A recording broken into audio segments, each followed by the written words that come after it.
আসসালামু আলাইকুম রহমতুল্লাহ বরকাতু। আমার সম্মানিত বন্ধুগণ, সম্মানিত ভিউয়ার্স, আসুন আজকে আমরা মসজিদের মেহরাব নিয়ে কিছু আলোচনা করি।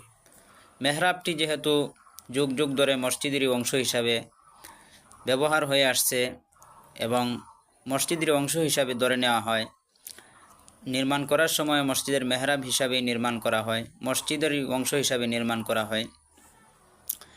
তাই এই মেহরাবটি মসজিদের ঠিক বরাবর মাঝখানে হওয়া জরুরি, না যে কোনো এক সাইটে মেহরাবটি নির্মাণ করলেই হক আদায় হয়ে যাবে?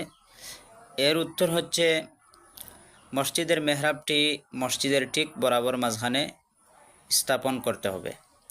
যদি কোনো একদিকে বেশি সরানো হয়ে যায়, কোনো এক সাইটে বেশি চলে যায়, বা এক উত্তর সাইটে অথবা দক্ষিণ সাইটে যদি বেশি সরানো হয়ে যায়, মাঝখান থেকে সরে যায়, তাহলে এটা মকরু কাজ হবে।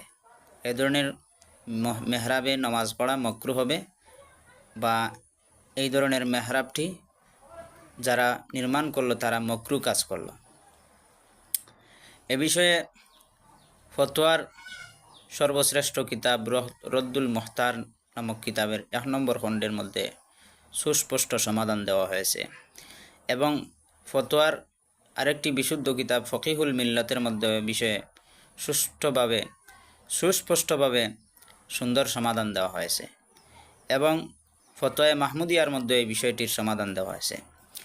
তাই বন্ধুগণ, যদি কোনো এলাকায় নতুনভাবে মসজিদ নির্মাণ করা হয়, কোনো গ্রামে বা মহল্লায়, তাহলে মসজিদের মেহরাবটা যেহেতু মসজিদেরই অংশ হিসাবে ধরে নেওয়া হয়, মসজিদের অংশ হিসাবে বিবেচনা করা হয়, তাই মেহরাবটি যেন মসজিদের মধ্যখানে থাকে, মসজিদের এক দিকে যেন সরে না যায়। যদি একদিকে সরানো হয়ে যায়, তাহলে এটা মকরু কাজ হলো। আল্লাহ পাক রব্বুল আলামিন আমাদেরকে এ ধরনের মকরু কাজ থেকে বেঁচে থাকার তৌফিক দান করেন।